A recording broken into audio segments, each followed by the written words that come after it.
இன்றைய நாளிலே இந்த வேதப்பாட வகுப்பிலே வெளிப்படுத்தலிலே உள்ள 7 சபைகளுக்கு சபையின் தலைவராம் சபையின் மத்தியில் உலாவி கொண்டு வருகிறவருமாகிய இயேசு கிறிஸ்து என்ன ஆலோசனைகள், எச்சரிப்புகள், போதனைகள் கொடுத்தார் என்பதை படிக்க இருக்கிறோம்.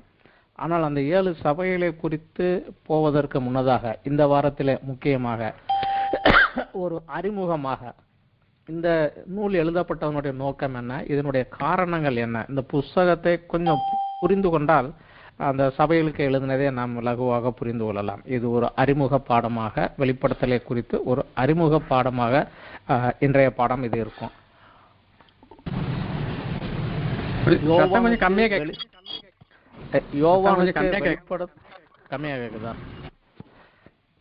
யோவானுக்கு வெளிப்படுத்தின விசேஷம் என்ற புதிய ஏற்பாட்டின் இந்த புஸ்தகம் புதிய ஏற்பாட்டில் உள்ள ஒரு மிகப்பெரிய தீர்க்க தரிசன புஸ்தகமும் வேதாகமத்தின் முக்கியமாக புதிய ஏற்பாட்டின் கடைசி புஸ்தகமாகும்.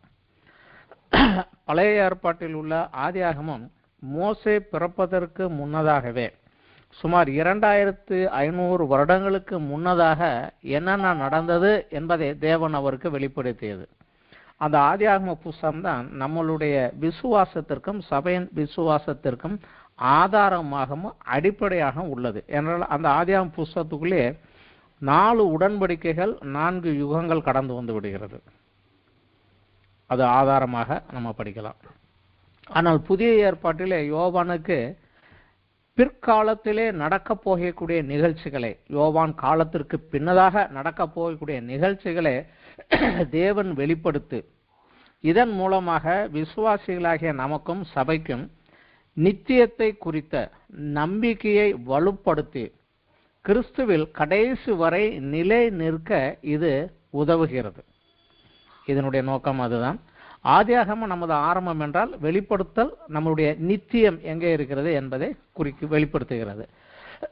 இன்றைக்கு பொதுவாக எல்லா சபைகளிலுமே சபைகளின் உபதேசத்திற்காக, பக்தி விருத்தி அடைய, சபையின் நடவடிக்கைகள், சபையின் ஒழுங்கு நடவடிக்கைகளுக்காக சபைகளுக்காக அப்போஸ்தலர்கள் பவுல், பேதுரு, யோவான் எழுதின நிருபங்களிலிருந்து நாம் அதிகமாக போதிக்கப்படுகிறோம்.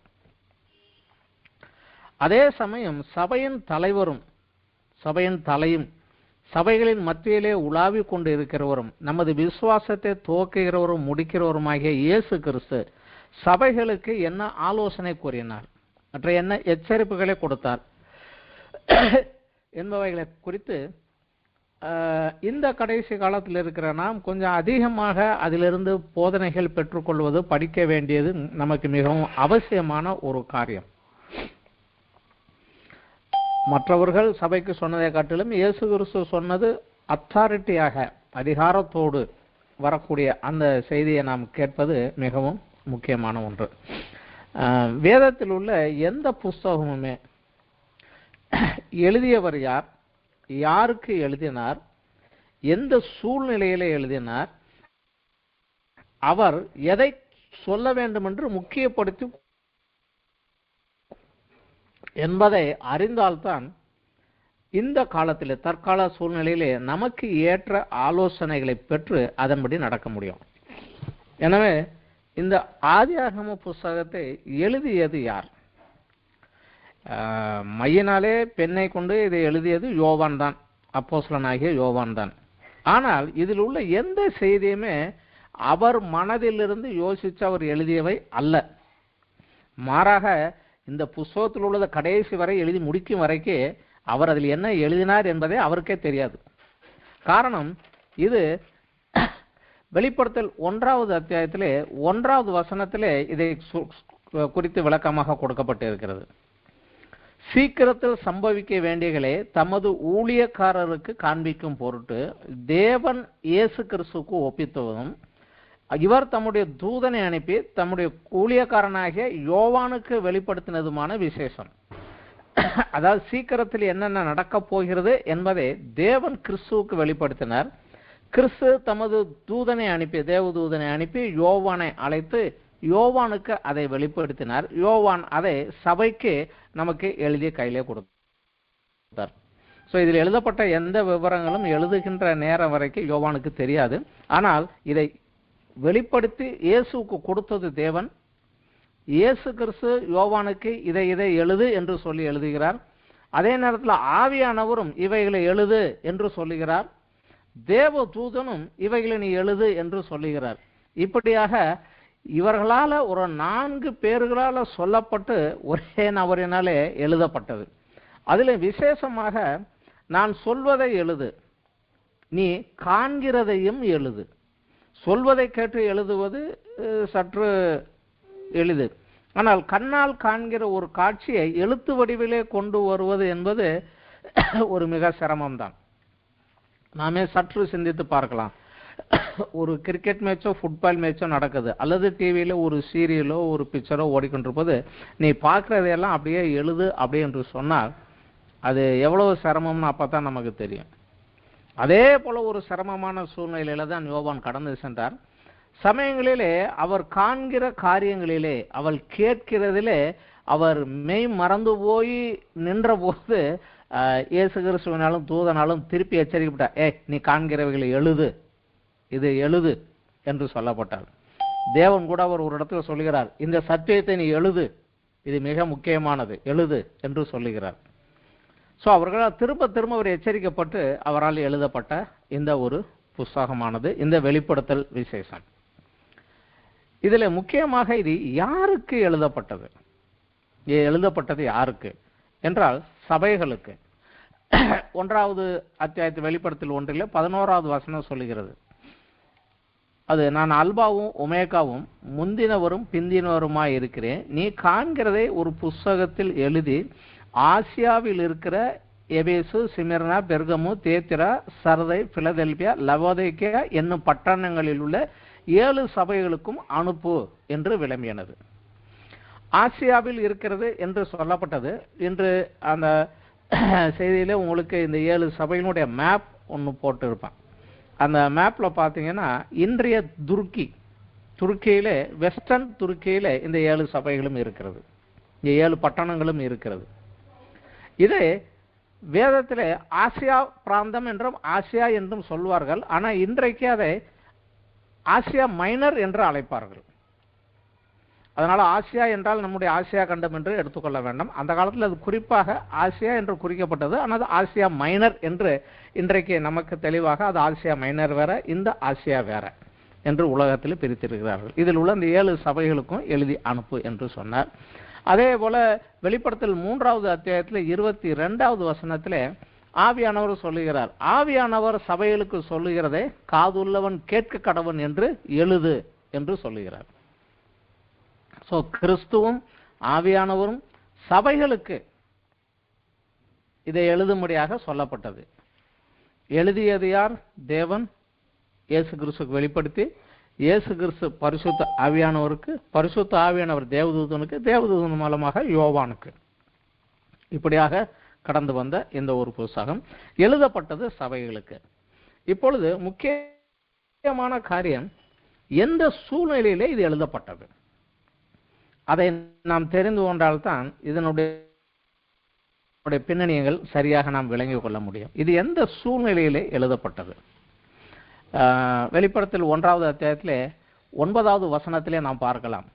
யோவான் இப்படியாக சொல்லுகிறார், உங்கள் சகோதரனும் இயேசு கிறிஸ்துவின் நிமித்தம் வருகிற உபத்திரவத்திற்கும் அவருடைய ராஜ்யத்திற்கும் அவருடைய பொறுமைக்கும் உங்கள் உடன் பங்காளனாய் இருக்கிற யோவானாகிய நான் தேவ வசனத்தின் நிமித்தமும் இயேசு கிறிஸ்துவை பற்றிய சாட்சியின் நிமித்தமும் பத்மு என்னும் தீவிலே இருந்தேன்.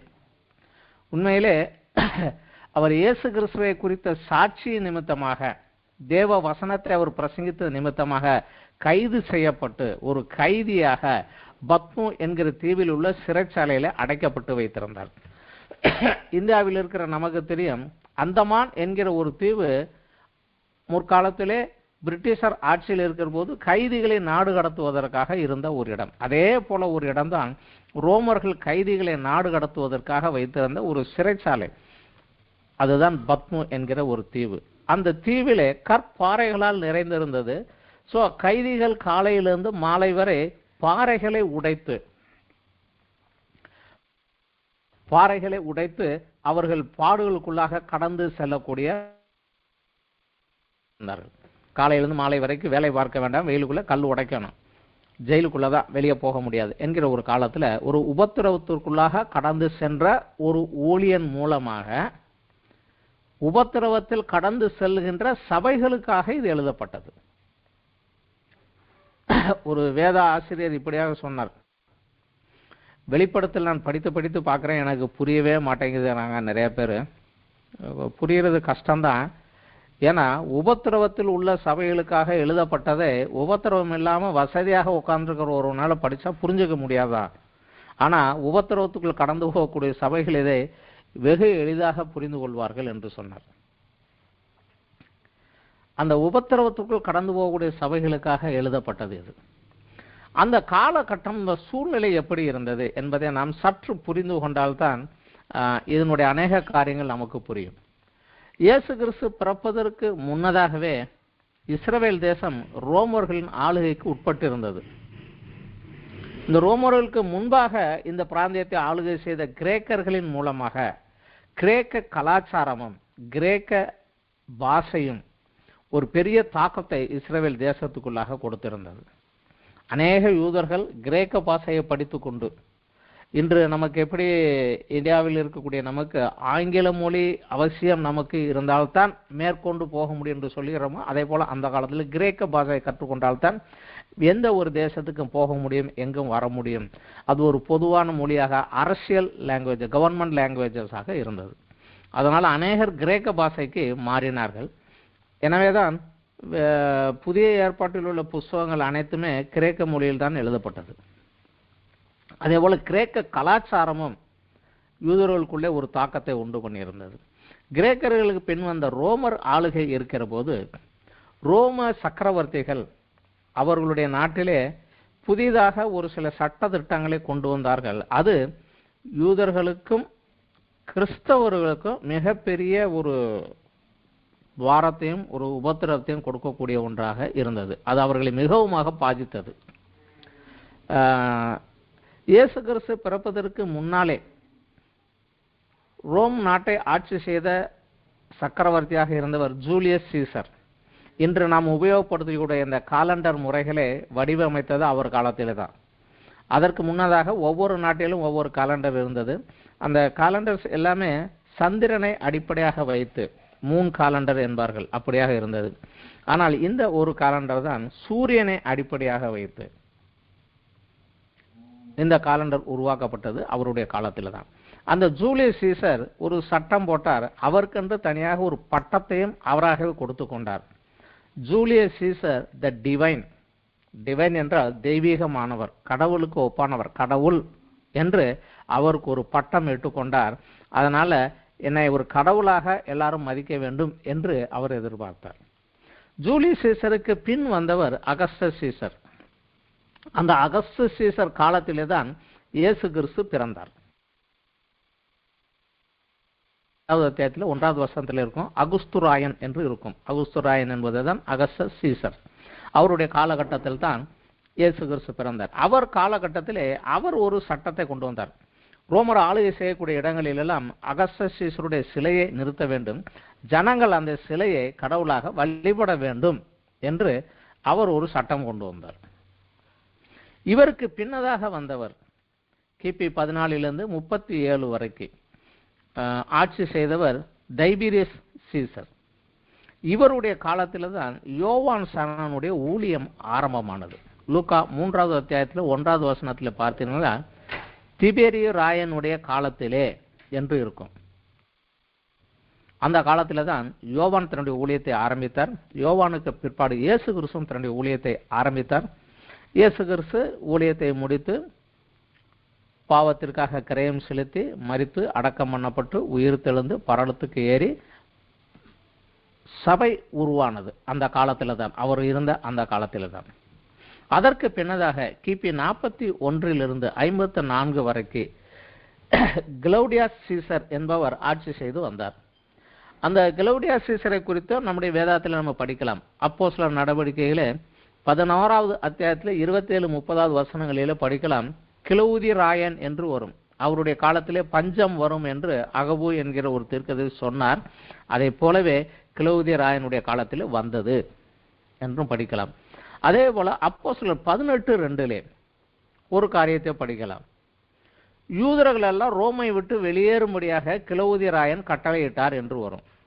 அவர் ரோம் தலைநகராக வைத்து ஆட்சி செய்கிற போது அந்த ரோமிலே குடியிருந்த மக்களுக்குள்ள ஒரு கூட்டத்தார் இடையிலே அடிக்கடி வாக்குவாதமும் கலவரங்களும் நடப்பதையும் அவர் கண்டார். அது என்ன பிரச்சனை என்பதை விசாரித்து சொன்னபோது யூதர்களுக்கும் மற்றவர்களுக்கும் கிறிஸ்டோஸ் என்கிற ஒருவர், அது இயேசு கிறிஸ்துவை தான் சொல்லுவார், கிறிஸ்டாஸ் என்கிற ஒருவன் உயிரோடு இருக்கிறார், இல்லை மரித்து போய்விட்டார் என்று இவர்கள் வாக்குவாதம் பண்ணி சண்டை போடுகிறார்கள் என்று அவர் கேள்விப்பட்டார். இது எல்லா இடங்களும் நடந்து கொண்டே இருந்தது. நம்ம 18வது அத்தியாயத்தில் படிக்கிற போது கொரிந்துல கூட இந்த ஒரு பிரச்சனை உருவானது.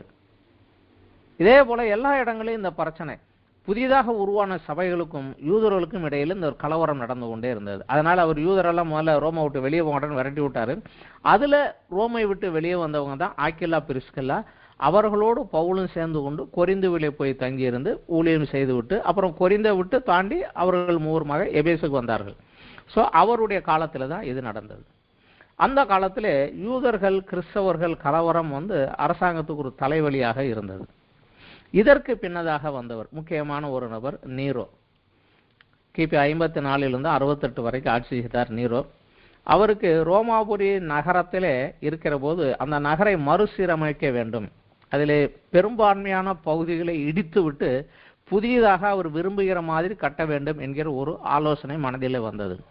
ஆனால் நகரத்தை முழுவதும் இடிப்பதற்கு 12 பகுதிகளிலே 10 பகுதியை அவர் இடித்து தள்ள வேண்டும் என்று திட்டம் போட்டார். அதற்கு யாரும் ஒத்துக்கொள்ளவில்லை, ஒத்துக்கொள்ள மாட்டார்கள் என்று தெரியும். அதனால அவர் என்ன செய்தார், இரவோடு இரவாக ரகசியமாக ஆட்களை வைத்து அந்த பகுதியிலெல்லாம் தீயை வைத்து கொளுத்தி விட்டார். அதை தீயை வைத்து கொளுத்து அங்கே ஆர்டர் கொடுத்துட்டு தன்னுடைய தோட்டத்திலே காவலர்களை தோட்டத்துக்கு வெளியே காவலுக்கு வைத்துட்டு, நான் பிடில் வாசித்து கொண்டு இருக்கிறேன், யாரும் என்னை தொந்தரவு பண்ணக்கூடாது, யாரையும் உள்ளே அனுமதியாது என்று சொல்லிவிட்டு நகரம் தீ எரிந்து முடிகின்ற வரைக்கும் அங்கே தான் இருந்து பிடில் வாசித்து கொண்டே இருந்தார். யாருமே இவரை சொல்லக்கூடாது, இவர் காப்பாற்றுவதற்கு ஆள்களை அனுப்பக்கூடாது என்கிறதற்காக. பின்னால் இது ஒரு பெரிய கலவரமாக உருவான போது இவர் அதிலிருந்து தப்பித்துக் கொள்வதற்காக இந்த கிறிஸ்தவர்கள் தான் இங்கே தீய வைத்தாங்க என்று சொல்லி அவர்கள் மேல் இந்த பழியை போட்டார். என்றால் பேதுரு எழுதின நிருபத்தில் பேதுரு ஒன்று சொல்லுகிறார், இந்த உலகம் நீரினால் அழிக்கப்பட்டது, ஆனால் இப்பொழுது அக்கினிக்கு இரையாக வைக்கப்பட்டு இருக்கிறது என்று எழுதினார். அவர்களுடைய காலத்திலே டீச்சிங்ல இருந்தனால இவங்க தான் சொல்றாங்க, அதனால இவங்களை தான் கொளுத்திட்டாங்க என்று ரோமிலே இருந்த எல்லா கிறிஸ்தவர்களையும் இவர்கள் தான் தீய வைத்து கொளுத்தினார்கள் என்று அனைவரையும் கைது பண்ணி கொண்டு அவர்களை சித்திரவதைக்கு உள்ளாக்கினார். உயிரோடு அவர்களை அரங்கத்திற்குள்ளே அனுப்பி பசியோடு இருக்கிற சிங்கங்களை அவர்களுக்கு மேலே ஏவி விட்டு அவர்களை அடித்து கொலை செய்தார். அதே போல இருக்கிறவர்கள் மேலாக மிருகங்களுடைய தோள்களை அவர்கள் மேலே வைத்து கட்டி வேட்டை நாய்களை விட்டு அவர்களை கடிக்க விட்டு வேடிக்கை பார்த்து கொண்டிருந்தார். அவர் தோட்டத்திலே மாலை இரவிலே ஒரு பார்ட்டி நடத்த வேண்டும் என்றால் இந்த கிறிஸ்தவர்களை கட்டி கம்பத்திலே உயிரோடு கட்டி அவர்கள் மேலே தாரை பூசி தீயை வைத்து கொளுத்தி அந்த வெளிச்சத்திலே பார்ட்டி நடத்தினார். அந்த அளவு ஒரு கொடூரமான ஒரு மனிதன். அவருடைய காலகட்டத்திலே தான் பவுலும் பேதுருவும் கொலை செய்யப்பட்டார்கள், இரத்த சாட்சியாக மரித்தார்கள். பேதுரு அவருடைய காலகட்டத்தில் அவர் ஆட்சியில் இருக்கிற போதுதான் சிலுவையில் அறையப்பட்டார். கிறிஸ்துவை போல நான் மரிப்பதற்கு தகுதியற்றவன், எனவே என்னை தலைகளாக அறையுங்கள் என்று சொல்லி சிலுவையில் அவர் தலைகளாக அடைத்து வைத்து அவர் மரித்தார். பவுல் ரோமஸ் சிட்டிசனாக இருப்பதனால சிலுவை மரணம் போகவில்லை, அவர் சிரச்சேதம் செய்யப்பட்டார். அவருடைய காலத்தில் தான் அந்த காரியங்கள் நடந்தது. அப்பொழுது எருசலேமிலே மாத்திரமல்ல ரோம் நகரத்திற்குள்ளாக கிறிஸ்தவர்களுக்கு விரோதமாக இருந்தது. இது மெதுவாக அங்கிருந்து ரோம சாம்ராஜ்யம் எங்கெங்க ஆட்சி செய்கிறதோ அங்கெல்லாம் கொஞ்சம் கொஞ்சம் கொஞ்சம் கொஞ்சமாக பரவ ஆரம்பித்தது.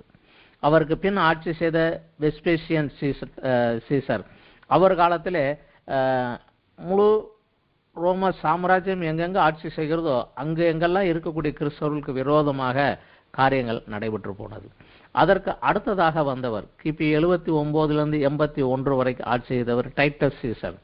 அவர் காலத்திலே எருசலேமை நோக்கி படையெடுத்து போய் எருசலேம் தேவாலயத்தை முற்றுமாக இடித்து தீக்கிரையாக்கி ஒரு கல் மேல் ஒரு கல் இராதபடி எடுத்து எரிந்து போட்டார்கள்.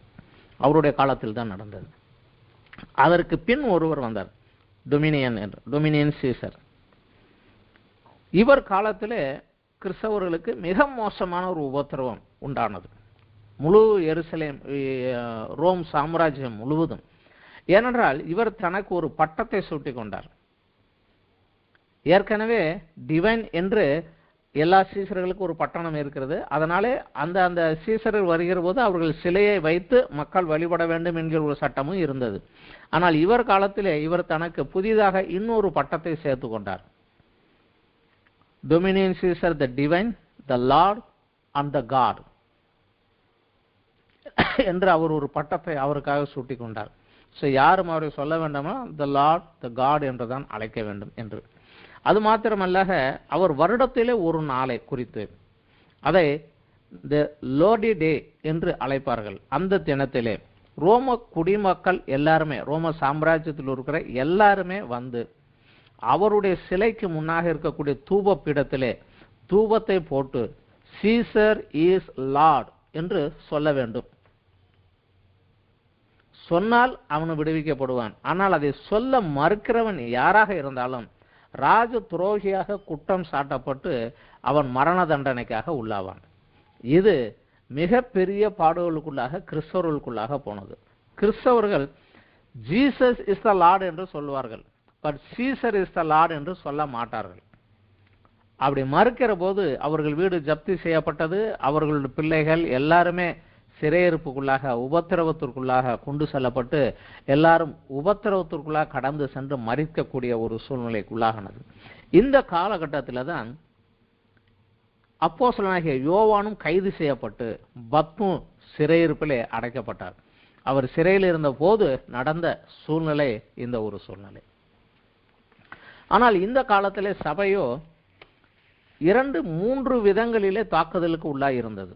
ஒன்று, வெளியே இருந்து யூத மார்க்கத்தவர்கள் கிறிஸ்தவர்களுக்கு விரோதமாக கலகம், ரோம மத சம்பந்தப்பட்ட ரிலிஜியஸ் லா இவர்களே தேவன் அற்றவர்கள் என்றும் தேச துரோகிகளும் என்று குற்றம் சாட்டி அவர்கள் மூலமாக வந்த போராட்டம், புற இனத்திலிருந்து கிறிஸ்துவை ஏற்றுக்கொண்டவர்களுக்கு அவர்களுடைய பழைய இனத்திலிருந்து வந்தவர்கள் மூலமாக வரக்கூடிய ஒரு நெருக்கடி போராட்டம், இவைகள் அனைத்துக்குள்ளும் சபை பெருகி வளர்ந்து கொண்டே இருந்தது. அடுத்தபடியாக ஒரு போராட்டம் ஆரம்பித்தது. அது சபைக்கு உள்ளேயே, வெளியில் இருந்தல்ல, சபைக்கு உள்ளேயே நூதனமான புதுவிதமான கள்ள உபதேசங்கள் உள்ளே ஊடுருவ ஆரம்பித்தது. கள்ள போதகர்கள் அநேகர் பெருகினார்கள். இதனால சபை சத்தியத்துக்குள்ளே தடுமாற்றத்துக்குள் போய் கொண்டிருந்தது. இந்த நேரத்திலே தான் இயேசு கிறிஸ்து யோவானை அழைத்து சபைக்கு எழுதுகிறார். அப்பொழுது எல்லா அப்போஸ்தலர்களுமே இரத்த சாட்சியாக மரித்து விட்டார்கள். கடைசியாக இயேசுவோடு இருந்தவர் ஒரே ஒருவர் தான் உயிரோடு இருக்கிறார், யோவான் ஒருவர் தான். அவர் மூலமாக இயேசு கிறிஸ்து சபைக்கு இந்த காரியத்தை எழுதுகிறார். இது பின்னாலே உள்ள சூழ்நிலை, எந்த சூழ்நிலையில் இது எழுதப்பட்டது. ஆனால் இது எதை குறித்து முக்கியப்படுத்தி எழுதியது? இது எழுதப்பட்ட முக்கியமான காரியம் என்ன, அதை நாம் அறிந்து கொள்ள வேண்டியது அவசியம்.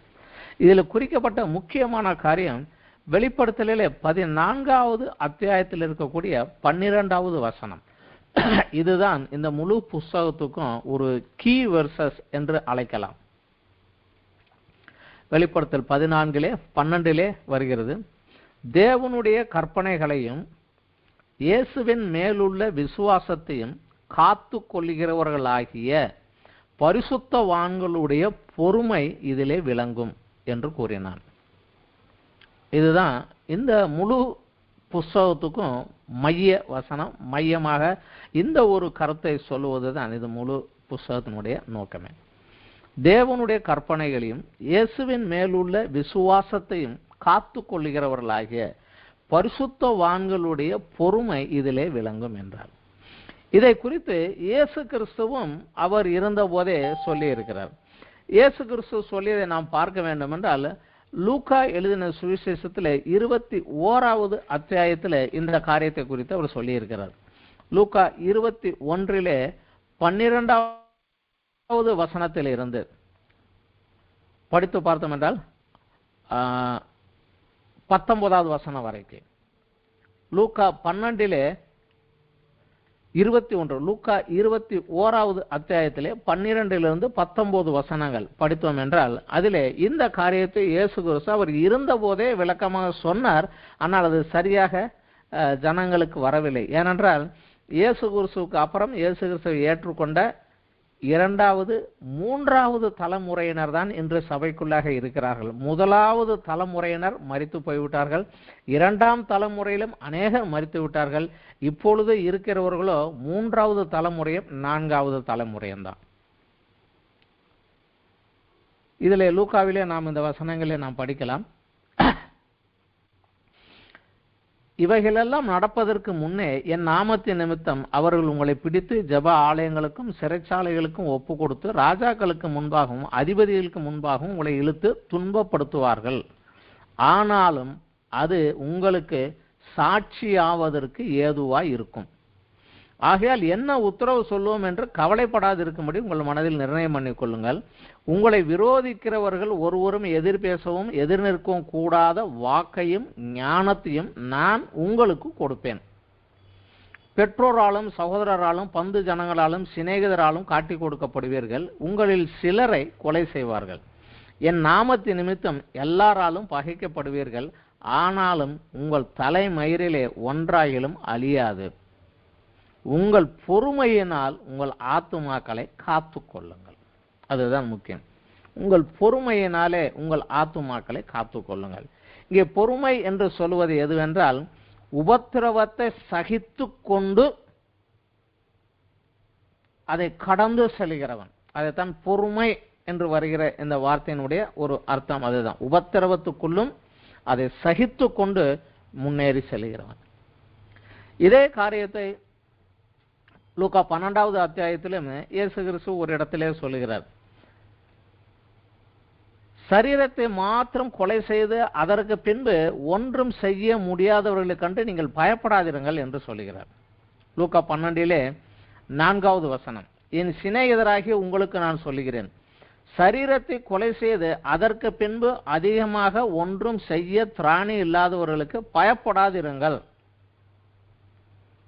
அடுத்த வசனம், நீங்கள் இன்னாருக்கு பயப்பட வேண்டும் என்று உங்களுக்கு காண்பிக்கிறேன், கொலை செய்த பின்பு நரகத்திலே தள்ள வல்லமை உள்ளவருக்கு பயப்படுங்கள். மத்தேயு சுவிசேஷத்திலும் இதை குறித்து அவர் சொல்லுகிறார், சரீரத்தை மாத்திரம் கொலை செய்ய வல்லவர்களுக்கு பயப்படாதீர்கள், சரீரத்தையும் ஆத்மாவையும் நரகத்தில் தள்ள வல்லவர்களுக்கு பயப்படுங்கள் என்கிறார். இதில் சொல்லக்கூடிய காரியம் என்றால் சரீரத்தின் மரணத்தை தாண்டி ஒரு வாழ்க்கை உண்டு, அந்த வாழ்க்கைக்கு ஆயத்தமாகுங்கள் என்பதை குறித்து தான். போராட்டங்கள் வரும், ஆனாலும் அதற்குள்ளே தடந்து விடாதபடி நீங்கள் திடனாக எழுந்து போங்கள் என்று சொல்லி அந்த உபத்திரவத்தை சகித்து வருகிறவர்களுக்கு 1 கொரிந்தியர் 2வது அத்தியாயத்திலே 9வது வசனங்களிலே இப்படியாக சொல்லுகிறார், தேவன் தம்மில் அன்பு கூறுகிறவர்களுக்கு ஆயத்தம் பண்ணினவைகளே கண் காணவும் இல்லை, செவிகள் கேட்கவும் இல்லை, தேவனோ அவைகளுக்கு நமக்கு ஆவியினாலே வெளிப்படுத்தினார் என்று. ஆனால் இந்த காரியத்தை தான் தேவன் இந்த உபத்திரவத்தின் ஊடாக கடந்து வருகிறவர்களுக்கு ஆயத்தம் பண்ணி வைத்திருக்கிறவைகளை தான் யோவானுக்கு தரிசனத்திலே தேவன் காண்பித்தார். யோவான் அதை எழுதி வைத்தார். வெளிப்படுத்தலிலே கடைசியாக வருகிற 21, 22 அத்தியாயம், இதுதான் நம்மளுடைய டெஸ்டினி, கடைசி முடிவு, நித்தியம். அதை குறித்து அவருக்கு ஒரு தரிசனத்தை அதை பார் என்று காண்பித்தார். அவர் பார்த்து அதை எழுதி வைத்திருக்கிறார். இந்த காரியங்கள் எல்லாம் ஆரம்ப கால சபைகளிலே உபதேசங்களாக உபதேசிக்கப்பட்டு வந்தது. இன்றைய தினம் சபைகளிலே அவைகள் கொஞ்சம் பிரச்சனைக்குள்ளாகத்தான் போகிறது. எபிரேயர் நிருபத்தில் 6வது அத்தியாயத்தில் 1-2 வசனங்கள் கிறிஸ்துவை பற்றி சொல்லிய மூல உபதேச வசனங்களை நாம் விட்டு செத்த கிரியைகளுக்கு நீங்களாகும் மனம் திரும்புதல், தேவன் பேரில் வைக்கும் விசுவாசம், ஸ்நானங்களுக்கு அடுத்த உபதேசம், கைகளை வைக்குதல், மரித்தோரின் உயிர்த்தெழுதல், நித்திய நியாய தீர்ப்பு என்பவைகளாகிய அஸ்திவாரத்தை மறுபடியும் போடாமல், இந்த 6 காரியங்களையும் கிறிஸ்தவ வாழ்க்கையின் அஸ்திவாரங்கள் என்றும் மூல உபதேசங்கள் என்றும் அழைக்கப்படுகிறது. இந்த காரியங்களை தெளிவாக ஆதி அப்போஸ்தலர்களும் ஆதியில் இருந்தவர்களும் சபைகளுக்கு கற்றுக் கொடுத்து கொண்டே வந்தார்கள். இது அவர்கள் கற்றுக் கொடுத்தவர் பின்வாங்கி போய் இது மறந்து போகிற காலத்தில் இதை நினைவுபடுத்தும்படியாக தேவன் இதை கொடுக்கிறார்.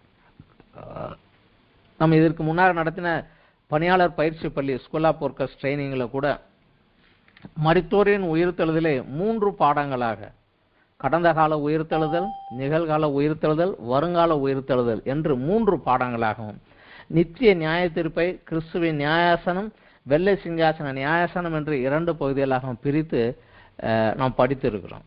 இது மூல உபதேசம். இந்த சத்தியம் தெரிந்து இந்த சத்தியத்துக்கு ஏற்று நடக்கிற போதுதான் கிறிஸ்து விரும்புகிற தன்னைத்தான் வெறுத்து தன் சிலுவை எடுத்துக்கொண்டு அவரை பின்பற்றக்கூடிய அந்த சீசத்துவ வாழ்க்கைக்குள்ளாக கடந்து செல்ல முடியும். இதில் முக்கியப்படுத்தி எழுதியது என்னவென்றால், பாடுகள் முக்கியம் அல்ல, பாடுகள் முடிவு அல்ல. உன் வாழ்க்கையில் இப்போது நீ கடந்து செல்லக்கூடிய பாடுகள் முடிவு அல்ல. ஆனால் இதற்கு பின் ஒரு வாழ்க்கை இருக்கிறது. மரித்தோரின் உயிர்த்தெழுதலும் நித்திய வாழ்க்கும். அந்த நித்திய வாழ்விலே நீ இழக்கக்கூடாமல் இருப்பதற்காக இன்றைய காலத்திலே உன்னுடைய ஆசீர்வாதத்தை நீ இழந்து விடாதே என்பதை சொல்லி இது அதற்காக எழுதப்பட்டதுதான். உதாரணத்துக்கு எபிரேயர் நிருபத்திலே, எபிரேயர் நிருபம் கூட இந்த உபத்திரவ காலத்துக்குள்ளே கடந்து சென்ற யூதர்களில் அநேகர் பின்வாங்கி போன காலத்திலே, புற இனத்தார் அநேகர் பின்வாங்கி போய் கொண்டிருக்கிற காலத்திலே அவர்களை திடப்படுத்துவதற்காக எழுதப்பட்டதுதான் எபிரேயர் நிருபம். அந்த எபிரேயர் நிருபத்திலே 10வது அத்தியாயத்திலே நாம் சில காரியங்களை படிக்கலாம். 26வது வசனத்திலிருந்து, சத்தியத்தை அறியும் அறிவை அடைந்த பின்பு நாம் மனப்பூர்வமாய் பாவம் செய்கிறவர்களாய் இருந்தால் பாவத்து நிமித்தம் செலுத்தத்தக்க வேறொரு பலி இனி இராமல் நியாய தீர்ப்பு வரும் என்று பயத்தோடு எதிர்பார்க்குதலும் விரோதிகளை பட்சிக்கும் கோபாக்கினையுமே இருக்கும். அதாவது அரசாங்கத்துக்கும் ராஜாவுக்கும் பயந்து ஜீசஸ் இஸ் லார்ட் அப்படிங்கிறத விட்டு சீசர் இஸ் லார்ட் அப்படின்னு சொல்லி தன் உயிரை காப்பாற்றிக் கொள்ளலாம் என்று கிறிஸ்துவை மறுதலித்து நீ போனாய் என்றால், அதைத்தான் நீங்க சொல்லுகிறார், சத்தியத்தை அறிந்த பிறகு மனப்பூர்வமாக பாவம் செய்தால். அதில் தொடர்ந்து வருகிறார் அவர். 29வது வசனம், தேவனுடைய குமாரனை காலின் கீழ் மிதித்து தன்னை பரிசுத்தம் செய்த உடன்படிக்கையின் இரத்தத்தை அசுத்தம் என்று எண்ணி கிருபையின் ஆவியை நிந்திக்கிறவன் எவ்வளவு கொடிதான ஆக்கினைக்கு பாத்திரவானாய் இருப்பான் என்று யோசித்து பாருங்கள். பழி வாங்குவது எனக்குரியது, நானே பதில் செய்வேன் என்று கர்த்தர் சொல்லியிருக்கிறார். கர்த்தர் தம்முடைய ஜனங்களை நியாயந்திருப்பார் என்று சொன்னவர் என்னார் என்றும் அறிவோம். ஜீவனுள்ள தேவனுடைய கைகளில் விழுகிறது பயங்கரமாய் இருக்குமே. முந்தின நாட்களை நினைத்து கொள்ளுங்கள். நீங்கள் பிரகாசமாக்கப்பட்டிருந்த அந்த நாட்களிலே உபத்திரவங்களாகி மிகுந்த போராட்டத்தை சகித்தீர்களே. நிந்தைகளாலும் உபத்திரவங்களாலும் நீங்கள் வேடிக்கை ஆக்கப்பட்டதும் அல்லாமல் அப்படி நடத்தப்பட்டவர்களுக்கு பங்காளிகளுமாய் இருந்தீர்கள். நான் கட்டப்பட்டிருக்கையில் நீங்கள் என்னை குறித்து பரிதபித்ததும் அன்றி பரலோகத்தில் அதிக மேன்மையும் நிலையுள்ளதுமான சுதந்திரம் உங்களுக்கு உண்டு என்று அறிந்து உங்கள் ஆஸ்திகளையும் சந்தோஷமாக கொள்ளையிட கொடுத்தீர்கள். ஆகையால் மிகுந்த பலனுக்கு ஏதுவான உங்கள் தைரியத்தை விட்டு விடாதிருங்கள். நீங்கள் தேவனுடைய சித்தத்தின்படி செய்து வாக்குத்தத்தம் பண்ணப்பட்டதை பெறும்படிக்கு பொறுமை உங்களுக்கு வேண்டியதாக இருக்கிறது. வருகிறவர் இன்னும் கொஞ்ச காலத்தில் வருவார், தாமதம் பண்ணார். விசுவாசத்தினாலே நீதிமான் பிழைப்பான். பின்வாங்கி போனால் அவன் மேல் என் ஆத்துமா பிரியமாயிராது என்கிறார். நாமோ கெட்டு போக பின்வாங்குகிறவர்களாயிராமல் ஆத்துமா ஈடற விசுவாசிக்கிறவர்களாய் இருக்கிறோம். ஸோ அந்த ரோம சட்டத்திற்கு பயந்து, புறையினத்தாருக்கு பயந்து இயேசுவை பகிரங்கமாக அறிவிக்காமல் மறுதலித்து கொண்டு செல்கிற ஒரு சூழ்நிலை உங்களுக்கு வந்தால் உங்களுக்கு இது கஷ்ட காலம்தான் என்று சொல்லி அவர்களை அவர் திடப்படுத்துகிறார். இதனுடைய முக்கியமான வெளிப்படுத்தல் முக்கியமானது பாடுகளுக்குள்ளாக கடந்து செல்கிறவர்களுக்கு நித்தியத்தை குறித்த நம்பிக்கையை பலப்படுத்துவதற்காக. கிறிஸ்தவத்தில் முக்கியமானது விசுவாசம், நம்பிக்கை, அன்பு. கிறிஸ்து எனக்காக என்ன செய்தார் என்பதில் விசுவாசம் இருக்கிறது, அதை ஏற்றுக்கொண்டோம். கிறிஸ்து வரப்போகிறார் என்பதிலும் விசுவாசமாக இருக்கிறது. ஆனால் அவர் என்னை அழைத்ததினாலே எனக்கு கிடைத்த நம்பிக்கை என்னது என்பதிலே அது கொஞ்சம் அசைக்கப்படுகிறது. இப்பொழுது உபத்திரவத்தின் மூலமாக அந்த நம்பிக்கை அசைக்கப்படுகிறது. ஸோ அதை திடப்படுத்துவதற்காக திடப்படுத்துவதற்காக இந்த நிருபம் எழுதப்பட்டது. இந்த வெளிப்படுத்தல் நிருபம் 4 பகுதிகளை உள்ளடக்கியது. 1வது அத்தியாயத்திலிருந்து 1, 2, 3 அத்தியாயங்கள். 1வது அத்தியாயம் இயேசு கிறிஸ்துவினுடைய மகிமையும், இன்றைக்கு நீங்கள் காண்கிற எந்த ராஜாக்களை காட்டிலும் அவர் வல்லமைய மகிமை நிறைந்தவர் என்பதற்காக அவருடைய மகிமையையும் சபைகளுக்கு அவர் கொடுத்த செய்தியையும் உள்ளடக்கியது 1லிருந்து 3 அத்தியாயங்கள். 4வது அத்தியாயமும் 5வது அத்தியாயமும் பூமியில் ராஜாக்கள் ஆண்டார்களும் அவர்களுக்கு மேல் உள்ள ராஜா அதிகாரம் பரலோகத்தில் இருக்கிறது, பரலோகத்தின் சர்வ வல்லமையுள்ள ஆளுகையும் மானிட சரித்திரத்தின் மேலே நடப்பவைகள் இனி நடக்கப் போகிறவைகளையும் மேலேயும் அவர்களுக்குத்தான் அதிகாரம் இருக்கிறது, அவர்கள் கையிலே தான் அந்த ஆளுகை இருக்கிறது என்ற அந்த ஒரு அதிகாரத்தையும் குறித்து விளக்கி சொல்வது 4வது 5வது அத்தியாயம். 6வது அத்தியாயத்திலிருந்து 18வது அத்தியாயம் வரைக்கும் உலகத்திற்கு ஒரு கெட்ட செய்தி, உபத்திரவமும் பாடுகளும் உலகத்தை நோக்கி கட்ட அவிழ்க்கப்படுகிறது தேவனுடைய அனுமதியோடு. அந்த 7 முத்திரைகள் உடைப்பது, 7 எக்காலங்கள் வருவது, 7 கோப கலசங்கள் ஊற்றுவது, இவைகள் எல்லாமே இந்த 6வது அத்தியாயத்திலிருந்து 18வது அத்தியாயம் வரைக்கும் தான். இது முழுக்க முழுக்க பேட் நியூஸ் தான். ஆனா 19லிருந்து 22 வரைக்கும் குட் நியூஸ். இந்த பாடுகள் உபத்திரவங்களுக்கு பின்னதாக ஒரு காலம் வருகிறது, அந்த காலத்தை குறித்து மிக முக்கியமான காரியம். 19வது அத்தியாயம் இயேசு கிறிஸ்து பூமியை ஆள ராஜாவாக திரும்ப வருகிறார் என்பதை விளக்கமாக சொல்லுகிறது. முதலிலே அவர் வந்தபோது ஒரு தீர்க்கதரிசியாக, தேவ ஆட்டுக்குட்டியாக மனுக்குலத்திற்கு பலியாக தன்னை ஒப்பு கொடுக்க வந்தார். முடித்துவிட்டு இன்று ஆசாரியராக தேவனுடைய வலது பார்சத்தில் வீற்றிருந்து நமக்காக விண்ணப்பம் பண்ணி கொண்டிருக்கிறார். நாளை அவர் வருகிற போது ராஜாவாக வருவார். அவர் வருகிற போது இன்று அவருக்கு கீழ்ப்படிந்து அவர் சொன்னதை கேட்டு நடந்தவர்கள் அன்று அவரோடு கூட பூமியை 1000 வருடங்கள் அரசாளுவோம். 19வது அத்தியாயத்தில் அவர் ராஜாவாக வருகிறார் என்பதுதான். 20வது அத்தியாயத்தில் சத்ரு அகற்றப்படுகிறான். முதலாம் உயிர்த்தெழுதல், 1000 வருட பரிசுத்தவான்களுடைய அரசாட்சி, 1000 ஆண்டுகளுக்கு பிற்பதாக நித்திய நியாய தீர்ப்பு, 2ஆம் மரணம், இவைகளை குறித்து ஒரே அத்தியாயத்திற்குள் சுருக்கமாக 2, 3, 4 வசனங்களுக்குள் முடித்து விட்டார்கள். ஏனென்றால் இந்த காரியங்கள் எல்லாமே அப்போஸ்தலர் மூலமாக சபைக்கு விளக்கமாக ஆதியிலே கற்றுக் கொடுக்கப்பட்டு இருந்தது. அதனால் அதை குறித்து அதிகமாக எழுதவில்லை, ஒரே அத்தியாயத்திற்குள்ளதாக அவைகளை சுருக்கி முடித்து விட்டார்கள். ஆனால் 21, 22 2 அத்தியாயங்கள் நம்மளுடைய நித்திய குடியிருப்பு, பரலோகத்தில் இருக்கக்கூடிய நம்மளுடைய குடியிருப்பு எப்படி இருக்கும், இங்கேதான் என்னுடைய முடிவு, என்னுடைய டெஸ்டினி இங்கேதான் நான் போய் அடைய வேண்டும். அந்த பரம எருசலேம் எப்படி இருக்கிறது, அந்த நகரத்தை குறித்த ஒரு விளக்கம் உரைகள் எல்லாம் யோவானுக்கு வெளிப்படுத்தி தரிசனத்தில் காண்பிக்கப்பட்டு அதை அவர் எழுதி வைத்தார். இந்த மகிமையான ஒரு இடத்துல நீ பங்கு பெற வேண்டும். 1000 வருஷ அரசாட்சியில இயேசுவோடு கூட பூமியை ஆளுகை செய்ய வேண்டும். முதலாம் உயிர்த்தெழுதலிலே நீ பங்கு பெற வேண்டும். முக்கியமானது அதுதான். முதலாம் உயிர்த்தெழுதலில் பங்குள்ளவன் பரிசுத்தவானும் பாக்கியவானுமாய் இருக்கிறான். அவன் அவரோடு கூட பூமியை 1000 வருடங்கள் அரசாளுவான். அவன் மேல் 2ஆம் மரணத்திற்கு அதிகாரம் இல்லை. இந்த முதலாம் உயிர்த்தெழுதலில் போக வேண்டும் என்றால் அதற்கு ஆயத்தமாக இருக்க வேண்டும். அதனால மரணத்திற்கு, இந்த பூமிக்குரிய மரணத்திற்கு ஜனங்கள் ஆயத்தமாகவே இருந்தார்கள். பவுல் கூட சொல்லுகிறார், மரணம் எனக்கு ஆதாயம்,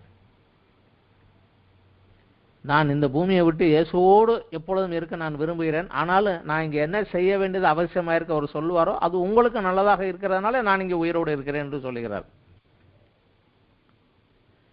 இதை விட்டு அந்த நித்திய ஜீவனுக்குள்ளாக போவதற்காக சபையை குறித்து எழுதுகிற போதும் அவர் சொல்லுகிறார், எப்படியாவது மரித்தோரிலிருந்து உயிர்த்தெழுந்திருக்கும்படியாக அவருடைய பாடுகளுக்கு ஒப்பான பாடுகளுக்கு உள்ளாகி நான் எப்படியாவது அதை அடைய வேண்டும் என்பதற்காக நான் எல்லாவற்றையும் அடக்கி ஒடுக்கி சபைகளுக்காக பாடுகளுக்குள்ளாக கடந்து செல்ல நான் ஆயத்தமாக இருக்கிறேன் என்று எழுதுகிறார். இயேசு கிறிஸ்துவும் தெளிவாக சொல்லியிருந்தார், ஒருவன் என் பின்னையை பரவ விரும்பினால் தன்னைத்தான் வெறுத்து தன் சிலுவையை எடுத்துக்கொண்டு அனுதினமும் என்னை பின்பற்ற வேண்டும், இல்லை என்றால் சீசனாக இருக்க முடியாது என்று சொன்னார்.